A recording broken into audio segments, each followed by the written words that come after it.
Dear students, types of ligands में आज हम डिस्कस करेंगे पॉलीडेंटेड लिगेंड। तो टाइप्स ऑफ लिगेंड हम पिछले लेक्चर में स्टार्ट किया था, जिसमें हमने मोनोडेंटेड लिगेंड और बाइडेंटेड इसकी ये 2 टाइप्स कर ली थी। मोनोडेंटेड लिगेंड आपको याद होगा कि वो होते हैं which can form only one coordinate bond with the central metal ion, जैसे कि क्लोराइड जो है, फ्लोराइडोन, नाइट्राइटो, नाइट्रेटो, इस तरह से बहुत सारे एग्जाम्पल आपको मोनोडेंटेड लिगेंड के दिए गए थे। और बाइडेंटेड लिगेंड क्या होते हैं which can form 2 coordinate bond with the central metal ion are called as bidentate ligand. तो इसके जो पॉपुलर एग्जांपल थे जैसे कि ऑक्जेलेटो था, इथाइलिन डाइमीन था, तो वो भी आपने स्टडी कर लिए थे। तो आज तीसरे नंबर पर हम डिस्कस करेंगे पॉलीडेंटेड लिगेंड। पॉलीडेंटेड लिगेंड क्या होते हैं which can form more than 2, जो 2 से ज़्यादा कोऑर्डिनेट बॉन्ड बना सकते हैं with central metal ion are called as polydentate ligand. तो 2 तक तो वो बाइडेंटेड हो गया, जिसको डाइडेंटेड भी बोल देते हैं। अगर 2 से ज़्यादा बनाते हैं, चाहे वो 3 हैं, 4 हैं, 5 हैं या 6 है, तो वो सब पॉलीडेंटेड लिगेंड के अंडर आएंगे। तो पॉलीडेंटेड लिगेंड कितने टाइप के होते हैं आगे आपको ये देखना है। तो इसमें फर्स्ट है ट्राइडेंटेड। तो ट्राइडेंटेड क्या होगा, इसका एग्जाम्पल देंगे हम अभी। तो ट्राइडेंटेड जैसे कि नेम से क्लियर है, which can form 3 coordinate bond with the central metal ion is called as tridentate ligand. तो यहाँ पे आपको पूरा सेंटेंस लिख लेना है, which can form 3 coordinate bond with central metal ion are called as tridentate ligand. तो इसका एग्जाम्पल ये आप नोट कर लीजिए, ये है डाईथाइलिन ट्रायामीन। इसको शॉर्ट में ऐसे डाई-EN लिखते हैं, DIEN। तो डाईथाइलिन ट्रायामीन का फार्मूला या स्ट्रक्चर कैसे बनेगा, तो इसमें इथाइलिन ग्रुप तो आपको 2 लेने हैं, ऐसे इथाइलिन ग्रुप हो जाएगा। और ट्राइमीन का मतलब है कि नाइट्रोजन इसमें 3 रहेंगे, तो इथाइल ग्रुप आपको 2 लेने हैं। तो यहाँ पे ऐसे 2 ले लिए, डाईथाइलिन हो गया।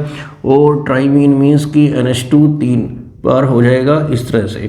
तो यहाँ बीच में NH2 नहीं आएगा, क्योंकि वैलेंसी पूरी करने के लिए आपको एक H कम करना पड़ेगा, तो NH2 हो जाएगा। तो ये डाईथाइलिन ट्रायामीन का इस तरह का एक स्ट्रक्चर है। तो आप यहाँ इमेजिन कर सकते हैं कि यहाँ पर कोई सेंट्रल मेटल आयन है और नाइट्रोजन के पास लोन पेयर तो होता ही है। तो इस तरह से वो 3 कोऑर्डिनेट बॉन्ड बना पाएगा एक ही लिगेंड। तो ये आपको बनाना नहीं है, जस्ट इस तरह से मैंने आपको समझाने के लिए बताया है कि ये 3 कोऑर्डिनेट बॉन्ड बना सकता है। तो ये ट्राइडेंटेड लिगेंड है जो पॉलीडेंटेड की कैटेगरी में आता है। तो पॉलीडेंटेड में और कौन कौन से लिगेंड हैं ये हम आगे देखते हैं। पॉलीडेंटेड में आगे है टेट्राडेंटेड लिगेंड।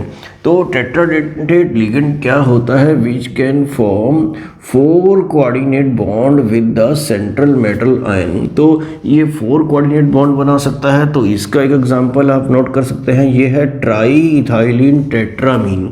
तो ट्राईइथाइलिन का मतलब है कि CH2 तो 3 टाइम आएगा, और टेट्रामीन मीन्स कि NH2 या NH जो है वो 4 टाइम आएगा। तो इसका स्ट्रक्चर कैसा हो सकता है, एक आपको ये ध्यान रखना है। एक इसको शॉर्ट में ऐसे ट्राइन लिख देते हैं, ये भी आपको पता होना चाहिए। तो ये एक इथाइलिन ग्रुप बनाया मैंने, और NH, और एक और इथाइलिन ग्रुप बना देता हूँ ऐसे, और एक NH2 ग्रुप लगा देते हैं इस तरह से, एक NH और CH2 NH2। तो ये इथाइलिन तो 3 टाइम है, तो ये ट्राईइथाइलिन हो गया। और टेट्रामीन, ये नाइट्रोजन वाला ग्रुप जो है ये 4 टाइम है। अगर ये बीच में लगता है तो NH लगेगा, अगर लास्ट में लगता है तो NH2 लगेगा। ये भी आपको ध्यान रखना है। अब आप यहाँ पर कोई मेटल इमेजिन कर लीजिए, और नाइट्रोजन से एक कोऑर्डिनेट बॉन्ड इधर से, एक इधर से, और इस तरह से एक इधर से, एक इधर से, यहाँ से 4 कोऑर्डिनेट बॉन्ड ये अकेला एक लिगेंड जो है वो बना सकता है। तो क्योंकि ये 4 कोऑर्डिनेट बॉन्ड बनाता है सेंट्रल मेटल आयन के साथ, तो तभी इसको बोलते हैं टेट्राडेंटेड लिगेंड। तो टेट्राडेंटेड लिगेंड का ये एग्जांपल आपको नोट कर लेना है। आगे देखते हैं पेंटाडेंटेड लिगेंड। तो पेंटाडेंटेड लिगेंड क्या होगा, which can form 5 coordinate bond with the central metal ion is called as pentadentate ligand.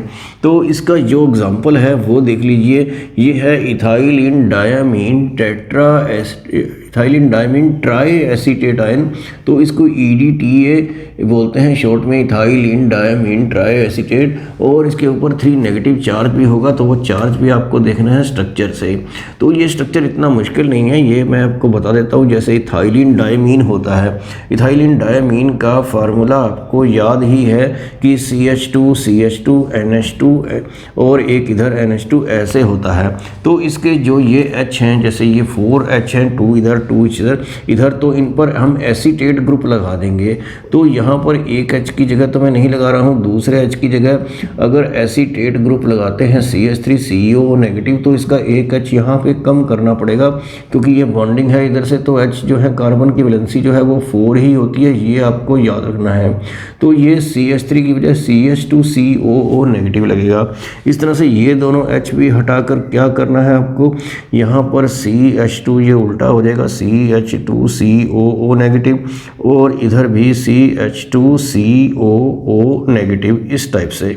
तो ये एक जो है ग्रुप जो है, ये जो लिगेंड है ये एक पेंटाडेंटेट लिगेंड है। तो आपको समझना है कि ये पेंटाडेंटेट लिगेंड कैसे है। इसका नेम तो आपको समझ में आ गया होगा, ये इथाइलिन डायमीन मीन्स 2 नाइट्रोजन है और ट्राई एसीटेट आयन। तो ट्राई एसीटेट आयन जो है इस पे, तो ये एक एसीटेट आयन है और 2 इधर हैं CH2CO और ये 1 2 3 नेगेटिव चार्ज है। तो ये भी हमने यहाँ पर लिखा है और ये यहाँ पर नहीं लिखना है, इस तरह से ये आपको समझाने के लिए लिखा था। तो ये पेंटाडेंटेट लिगेंड कैसे बनेगा ये आपको समझना है। ये कहाँ कहाँ से कोऑर्डिनेट बॉन्ड बना सकता है। तो यहाँ पे आप एक मेटल इमेजिन कीजिए और इस नाइट्रोजन से कोऑर्डिनेट बॉन्ड बनेगा और इस नाइट्रोजन से, क्योंकि नाइट्रोजन के पास लोन पेयर होता है और ऑक्सीजन के पास भी होता है, तो एक बॉन्ड इधर से आ जाएगा और 2 इधर से। तो यहाँ से कोऑर्डिनेट बॉन्ड बन सकता है और इस नाइट्रोजन से 3 तो इस साइड से हैं और 2 इस साइड से हैं, तो 5 कोऑर्डिनेट बॉन्ड ऐसे बन जाएंगे, ये ऐसे रैप हो जाएगा। तो इस तरह से ये एक पेंटाडेंटेट लिगेंड का एग्जाम्पल जो है आपके सामने है। पॉलीडेंटेट लिगेंड में जो लास्ट एग्जाम्पल है और जो सबसे इम्पोर्टेंट है वो है हेक्साडेंटेट लिगेंड।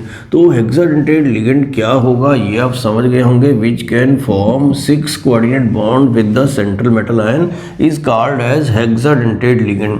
तो इसका जो एग्जाम्पल है वो पहले वाले एग्जाम्पल को थोड़ा सा चेंज किया है, तो वो है इथाइलिन डायमीन टेट्रा एसीटेट। अभी इससे पहले हमने यहाँ पे ट्राई एसीटेट लिखा था, तो अब हम लिख रहे हैं टेट्रा एसीटेट आयन। तो वो जो इथाइलिन डायमीन था CH2 NH2 उसके जो चारों H हैं, 2 इधर थे 2 इधर थे, सब जगह आपको एसीटेट ग्रुप लगा देना है। तो इधर हमने पहले से ही लगा रखा है और इधर भी लगा देते हैं CH2CO नेगेटिव और इधर भी CH2CO नेगेटिव और इधर भी CH2COO नेगेटिव। तो ये 6 कोऑर्डिनेट बॉन्ड बना सकता है किसी मेटल आयन के साथ। तो वो कहाँ कहाँ से बनाएगा, तो ये भी आपको समझ में आ गया होगा कि यहाँ पे मेटल आयन है तो ये एक नाइट्रोजन से और 2 इन ऑक्सीजन से। इस तरह से यहाँ पर ये एक नाइट्रोजन है और ये 2 ऑक्सीजन है, तो इनसे 3 कोऑर्डिनेट बॉन्ड इधर से बन जाएंगे, 3 इधर से बन जाएंगे और ये ऐसे इस तरह से रैप होकर एक 6 कोऑर्डिनेट बॉन्ड बना सकता है। तो यहाँ पर EDTA 4 नेगेटिव लिखना पड़ेगा। पहले जो है वो 3 नेगेटिव लिखा था। पहले वाला जो है ethylene diamine try acetate ion था, ये क्या है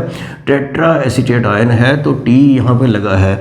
ये जो ethylene diamine tetra acetate ion जो लिगेंड है इसको हम EDTA ऐसे कैपिटल में भी लिखते हैं। तो ये भी आपको दिमाग में रखना है कि ये ethylene diamine tetra acetate ion है और ये एक हेक्साडेंटेट लिगेंड है जो कि 6 कोऑर्डिनेट बॉन्ड बनाता है। जब आप नेमिंग करेंगे तो आपको याद रखना है कि नेमिंग में इसको नेम कैसे यूज़ करेंगे। इथाइलिन डायमीन टेट्रा एसीटेटो यूज़ करेंगे, क्योंकि आपको बताया था कि नेगेटिव लिगेंड के पीछे O लगता है। जो इससे पहले वाला बताया था उसके नेम में भी ऐसे ही O लगाना है।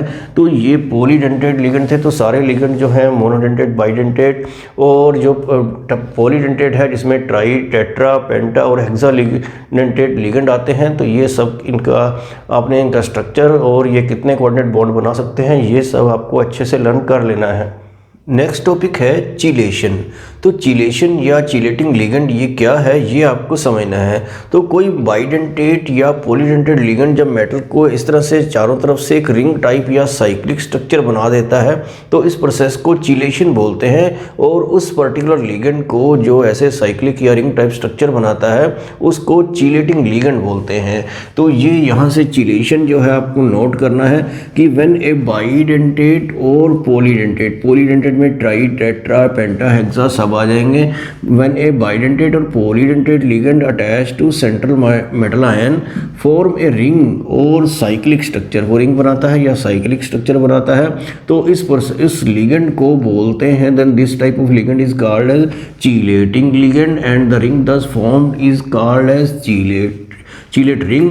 और उस कॉम्प्लेक्स को बोलते हैं, the complex is called as metal chelate and this process is called as chelation. तो ये मैं आपको एग्जांपल दे देता हूँ कि कैसे कोई रिंग टाइप स्ट्रक्चर बनता है। तो मैं बाइडेंटेट वाला एग्जांपल आपको दे रहा हूँ।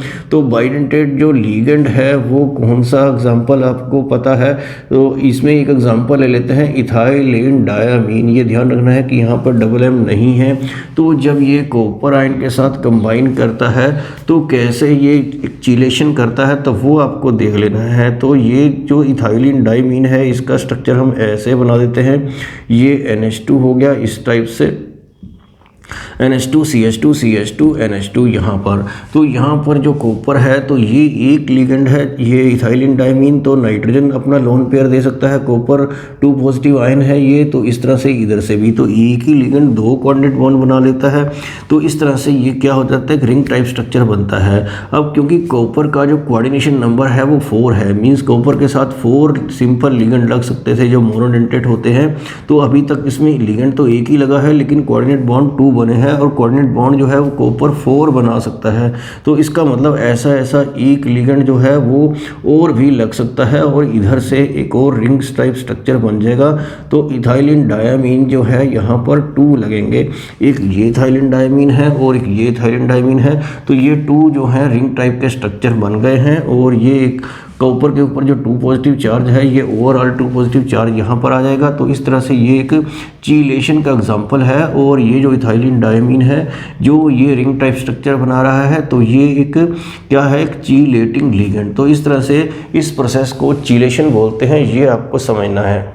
चिलेशन में आगे आपको एक इम्पोर्टेंट पॉइंट नोट करना है कि जो चिलेटेड कॉम्प्लेक्स होते हैं वो दूसरे नॉर्मल कॉम्प्लेक्सेस से ज़्यादा स्टेबल होते हैं, क्योंकि जब रिंग टाइप स्ट्रक्चर बन जाता है तो एक सिमेट्री आ जाती है उसमें, तो इसलिए ऐसा होता है। तो यहाँ पे आपको नोट करना है कि chelate complex are more stable than non chelated complex. तो सिंपल कॉम्प्लेक्स के कंपैरिजन में ये कॉम्प्लेक्स जो हैं वो ज़्यादा स्टेबल होते हैं। This is called as chelate effect. तो चिलेट इफेक्ट अगर कहीं एग्जाम में आता है तो आप ये इसकी स्टेबिलिटी के बारे में इसको लिख सकते हैं। एक आपको यूजेस ऑफ चिलेट्स भी नोट कर लेने हैं, ये भी कभी कभी एग्जाम में आ जाते हैं। तो ये कहाँ यूज़ होता है, जैसे इन सॉफ्टनिंग ऑफ हार्ड वाटर, जैसे EDTA जो अभी बताया था उसको यूज़ करते हैं हार्ड वाटर को सॉफ्ट करने में, मीन्स की वाटर की प्यूरिफिकेशन में। और एक ये separation of lanthanides and actinides जो काफ़ी डिफिकल्ट प्रोसेस होती है। तो ये लेंथेनाइड्स एंड एक्टिनाइड्स ये क्या हैं, ये F ब्लॉक एलिमेंट्स हैं जिनके बारे में आप बाद में स्टडी करेंगे। तो उनकी सेपरेशन में चिलेशन का यूज़ हो सकता है। और in estimation of some metal ion, कुछ मेटल आयन ऐसे होते हैं जिनको एस्टिमेट करना है कि कितने आयन्स प्रेजेंट हैं। जैसे निकल है उसका वो DMG होता है, डाईमिथाइल ग्लूकोसाइन, उसके साथ रिएक्शन करके इसकी एस्टिमेशन की जाती है या टेस्टिंग की जाती है। ऐसे Mg2 पॉजिटिव है, Cu2 पॉजिटिव है, तो कुछ मेटल आयन्स की जो एस्टिमेशन है वो भी चिलेशन के थ्रू होती है। तो चिलेट के बारे में आपको ठीक से स्टडी कर लेना है। आगे आपको कुछ इंपॉर्टेंट टर्म्स नोट करनी है। तो उसमें सबसे पहले है एबिडेंटेड लिगेंड। तो एबिडेंटेड लिगेंड क्या होते हैं ये आपको समझना है। तो जो सिंपल लिगेंड होते हैं जैसे मोनोडेंटेड लिगेंड, तो कुछ मोनोडेंटेड लिगेंड एबिडेंटेड लिगेंड का काम करते हैं, मीन्स कि 2 साइड से वो लग सकते हैं। तो monodentate ligands containing more than 1 coordinating atom, जिनमें एक से ज़्यादा मीन्स कि 2 कोऑर्डिनेटिंग एटम हो तो वो एबिडेंटेड लिगेंड होते हैं, मीन्स कि 2 साइड से लग सकते हैं। जैसे ये नाइट्रो ग्रुप है, ये N के थ्रू भी लग सकता है मेटल के साथ, और ONO, और इस तरह से भी लग सकता है। यहाँ पे कोई मेटल हो तो ये भी एक कोऑर्डिनेटिंग एटम है, और ऑक्सीजन भी कोऑर्डिनेटिंग एटम है। तो ये वाला जो लिगेंड है NO2 नेगेटिव, ये कहलाएगा एबिडेंटेड लिगेंड, जो दो साइड से लग सकता हो। इस तरह से ये जो साइनो है CN जो है, ये C के थ्रू भी लग सकता है और N के थ्रू भी लग सकता है, इस तरह से। तो ये साइनाइड, ये आइसोसाइनाइड, इस तरह से इनके नेम रहते हैं। तो ये भी आपको नोट कर लेना है कि ये भी क्या है, एक एबिडेंटेड लिगेंड है। और एक ये थायोसाइनाइड है, ये S के थ्रू भी लग जाता है और N के थ्रू भी लग सकता है, NCS, इस तरह से। तो यहाँ से भी लग जाता है। तो ये थायोसाइनाइड, ये आइसोथायोसाइनाइड हो जाएगा। तो इस तरह से ये एग्जांपल आपको नोट कर लेने हैं एबिडेंटेड लिगेंड। तो जहाँ पर वो मोर देन वन जो है कोऑर्डिनेटिंग एटम हो, जिनके पास कि वो एक ऐसा लिगेंड है कि वो दो साइड से कोऑर्डिनेट बॉन्ड बना सकता है, लेकिन वो एक वक्त में एक ही कोऑर्डिनेट बॉन्ड बनाएगा, या तो C से बनाएगा या N से बनाएगा। तो वो दोनों एक साथ नहीं बना सकता है, ये भी आपको ध्यान रखना है। और नेक्स्ट टर्म आपको नोट करना है डेंटिसिटी। डेंटिसिटी क्या होती है? The number of coordinating group present in ligand. एक ही लिगेंड में कितने कोऑर्डिनेटिंग ग्रुप प्रेजेंट है तो उतनी उसकी डेंटिसिटी कहलाएगी। फॉर एग्जांपल जो वो लिगेंड था बाइडेंटेट इथाइलिन डायामीन, जिसका नेम आपने लर्न कर लिया है, तो उसमें कितने कोऑर्डिनेटिंग ग्रुप हैं ये आपको पता ही है कि 2 हैं। जैसे ये NH2 CH2 CH2 NH2 है, एक तो ये वाला है, यहाँ से बना सकता है, और एक यहाँ से बना सकता है। दो कोऑर्डिनेट बॉन्ड वो एक साथ बना सकता है। तो इसका मतलब ये हुआ कि उसकी डेंटिसिटी कितनी है? 2 है। तो इस तरह से कोई ट्राइडेंटेट लिगेंड होगा तो उसकी डेंटिसिटी 3 हो जाएगी। तो डेंटिसिटी और एबिडेंटेट लिगेंड ये आपको समझना है। आगे देखते हैं व्हाट इज कोऑर्डिनेशन नंबर। तो कोऑर्डिनेशन नंबर क्या होता है किसी कॉम्प्लेक्स के अंदर सेंट्रल मेटल आयन का? तो वही होता है जितने उसके साथ लिगेंड लगे होते हैं। तो यहाँ पे आपको नोट करना है, अगर आप इसको डिफाइन कर रहे हैं, the number of monodentate ligands attach to central metal ion, कि सेंट्रल मेटल आयन के साथ कितने मोनोडेंटेट लिगेंड लगे हैं, वही कोऑर्डिनेशन नंबर होता है। अगर बाइडेंटेट लगे हैं तो फिर आपको देखना पड़ेगा कि क्या कोऑर्डिनेशन नंबर होगा। जैसे ये कॉम्प्लेक्स है CuNH3 सल्फेट, तो ये NH3 जो है अमीन जिसे बोलते हैं, तो ये 4 लगे हैं, तो इसलिए कॉपर का कोऑर्डिनेशन नंबर जो है इसके इसमें क्या होगा? 4 होगा। तो जितने भी लगे हैं, जरूरी नहीं कि सारे वो एक ही जैसे लिगेंड लगे हों। यहाँ हो सकता था कि 2 NH3 लगे हों और 2 Cl लगे हों, तो टोटल अगर 4 लगे हैं तो वो कोऑर्डिनेशन नंबर इसके इसमें 4 हो जाएगा। कॉपर का कोऑर्डिनेशन नंबर आप देखेंगे कि ज़्यादातर कॉम्प्लेक्सेस में क्या वो सभी में ही वो 4 ही आपको नजर आएगा। और इस तरह से ये कॉम्प्लेक्स है FeC2O4, यहाँ पर थ्राइस है। तो यहाँ पर अगर ये C2O4 लिगेंड 3 लगे हैं तो आपको ये नहीं कह देना कि Fe का कोऑर्डिनेशन नंबर 3 है। आपको ये याद रखना है कि C2O4 जो है ये इस तरह से था ऑक्सलेट आयन, तो ये एक बाइडेंटेट लिगेंड था, इस तरह से 2 कोऑर्डिनेट बॉन्ड बनाता था। तो ये 2 को फिर 3 से मल्टीप्लाई करना पड़ेगा। तो यहाँ पर इसलिए इसका कोऑर्डिनेशन नंबर जो आयरन का आएगा इस केस में 6 आएगा। इसके साथ मोनोडेंटेट लिगेंड अगर 6 लग सकते हैं तो बाइडेंटेट जो है वो 3 ही लगेंगे, ताकि 3 × 2 जो है वो 6 आ जाए।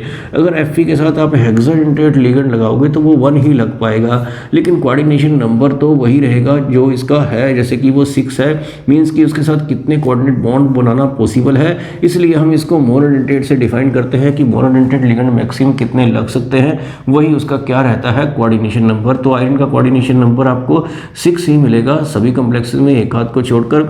और कॉपर के केस में वो 4 होगा। तो वो लिगेंड ही आपको देख के कि कितने मोनोडेंटेट लिगेंड लगे हैं, तो उसी से आप कोऑर्डिनेशन नंबर फाइंड आउट कर पाएंगे। तो इसके आगे भी बहुत सारे एग्जांपल हम आपको देंगे। एक आपको ये समझ लेना है कि कोऑर्डिनेशन स्फीयर क्या होता है। तो यही कोऑर्डिनेशन स्फीयर होता है जो ब्रैकेट के अंदर होता है, जिसमें मेटल प्लस लिगेंड होता है, ये नहीं। तो central metal ion and ligand attach to it is called as coordination sphere. तो ये सारी चीज़ें हम एक एग्जांपल से समझ लेते हैं। तो जैसे मैं ये यहाँ पे लिख देता हूँ यही वाला एग्जांपल, CuNH3 इस टाइप से। तो ये जो है कॉपर जो है इसको तो क्या बोलते हैं? Central metal ion. और इसको क्या बोलते हैं? आपको पता है कि लिगेंड बोलते हैं। और ये 4 जो है ये क्या है? ये है कोऑर्डिनेशन नंबर। और ये सारा यहाँ से यहाँ तक क्या है ये आपको नोट कर लेना है, ये है कोऑर्डिनेशन स्फीयर। और जब इसकी आयनेशन होती है तो ये सल्फेट 2 नेगेटिव बाहर चला जाता है, तो इसको हम बोलते हैं आयनाइजेशन स्फीयर की इसकी आयनाइजेशन हो सकती है। अगर आप एनसीईआरटी बुक पढ़ते हैं तो उसमें इसको ऐसे काउंटर आयन लिखा है, तो ये भी आपको नोट कर लेना है। तो यहाँ से आपको समझ में आ गया होगा कोऑर्डिनेशन स्फीयर क्या है, लिगेंड क्या है, सेंट्रल मेटल आयन क्या है और कोऑर्डिनेशन नंबर क्या है और आयनाइजेशन स्फीयर क्या है। तो इस तरह से ये कुछ छोटी छोटी टर्म्स हैं जो आपको ध्यान में रखनी है। आगे देखते हैं एक और टर्म, वो है कोऑर्डिनेशन पॉलीहेड्रा। इसका मतलब ये होता है कि सेंट्रल मेटल आयन के चारों तरफ जो लिगेंड स्पेस में लगे हैं तो उनसे एक डेफिनेट ज्योमेट्री बन जाती है, उसी को हम कोऑर्डिनेशन पॉलीहेड्रा बोलते हैं। तो ये आप नोट भी कर सकते हैं, coordination polyhedra the spatial arrangement mean space में जो अरेंजमेंट है लिगेंड्स का around the central metal ion is called as coordination polyhedra. तो इसको किसी एग्जांपल से समझ लेते हैं। जैसे ये PtCl4 2 नेगेटिव एक कॉम्प्लेक्स आयन है, तो इसमें जो प्लेटिनम के चारों तरफ जो 4 Cl लगे होते हैं वो इस टाइप की शेप में लगे होते हैं कि ये इस तरह से एक प्लेन में आ जाते हैं। तो इस तरह की शेप को जो बोलते हैं वो स्क्वायर प्लेनर होता है। तो ये शेप का ही इसमें नोट करना है कि किसकी शेप कैसी है। इस तरह से अगर निकल टेट्रा कार्बोनिल ये एक और कॉम्प्लेक्स है, तो इसमें जो 4 CO लगे होते हैं निकल के साथ वो ऐसे एक ऊपर और 3 नीचे इस तरह से टेट्राहेड्रल शेप में लगे होते हैं। तो इसलिए इस शेप का जो नेम है वो क्या है, टेट्राहेड्रल है।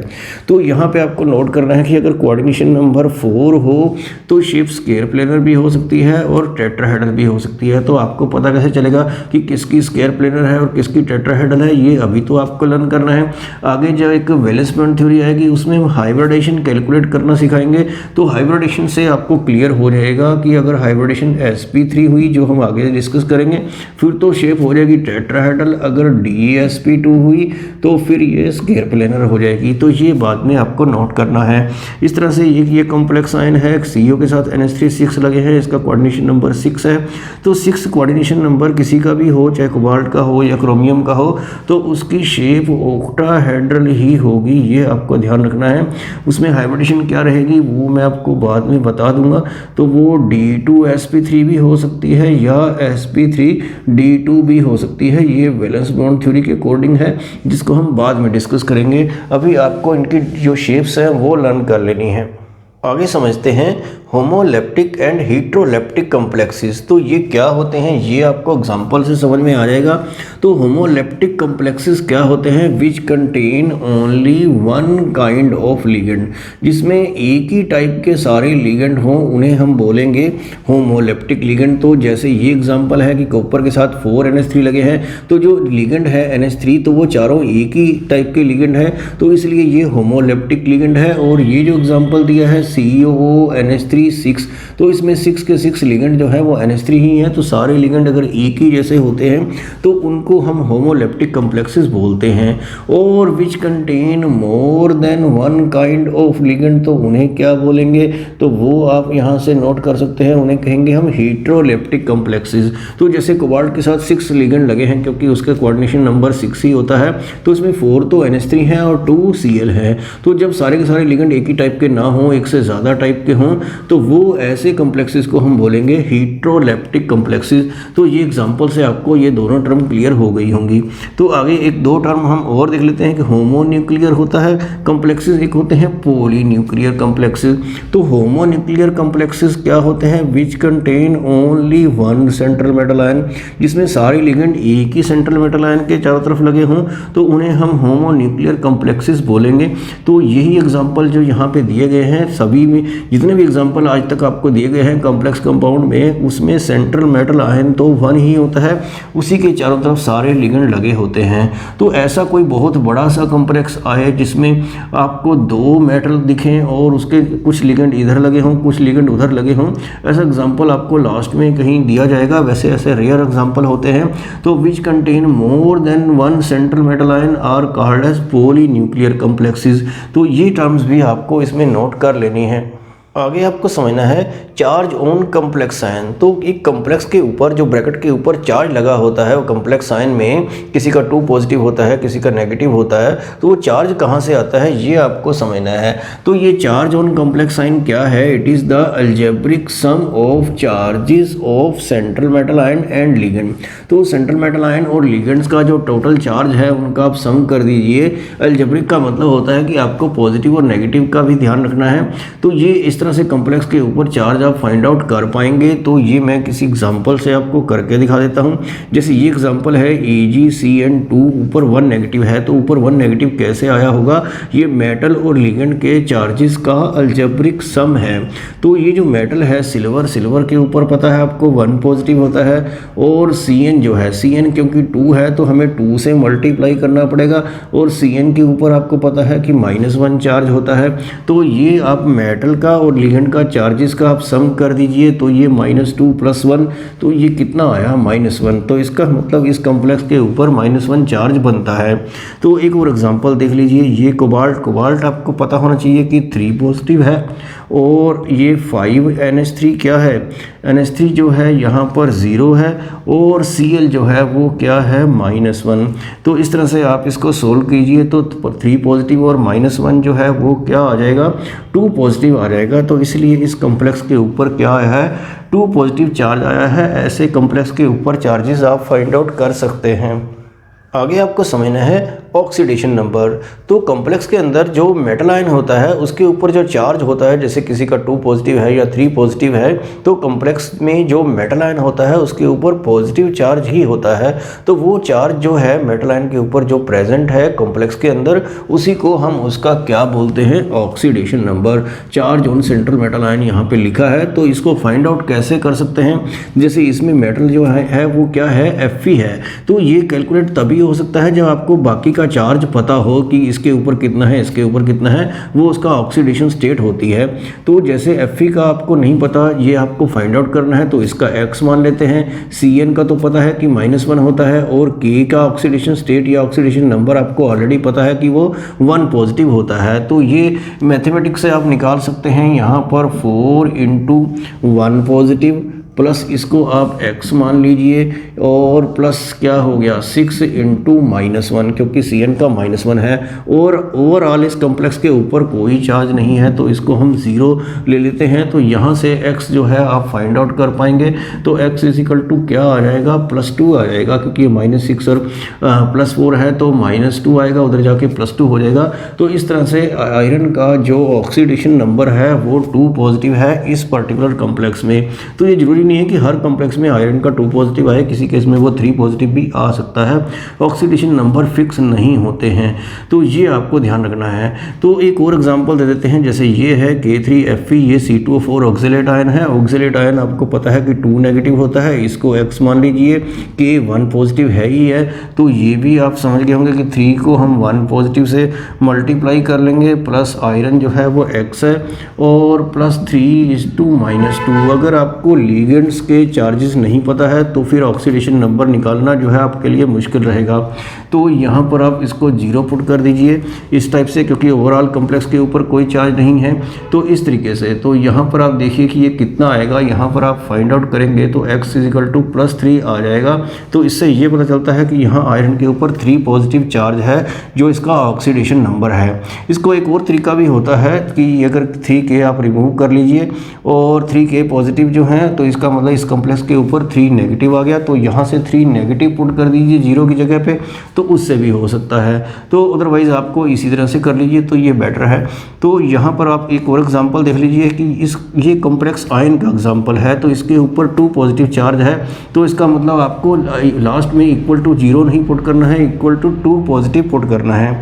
और ये CO मेटल है, तो इसको हम x मान लेते हैं। Cl आपको पता है -1 होता है, NH3 न्यूट्रल है, तो ये 0 होगा। तो ये आप इजीली फाइंड आउट कर पाएंगे। CO का x ले लेंगे, Cl का हम -1 लिखेंगे, प्लस 5 × 0 इज इक्वल टू क्या करना है, इज इक्वल टू 0 नहीं इस केस में, क्योंकि ये कॉम्प्लेक्स आयन है। तो यहाँ पर 2 पॉजिटिव ही आपको पुट करना है। तो यहाँ से x जो -1 कर जाके प्लस का होगा, तो ये x इज इक्वल टू +3 आ जाएगा। तो कोबाल्ट का ऑक्सीडेशन नंबर आ गया +3।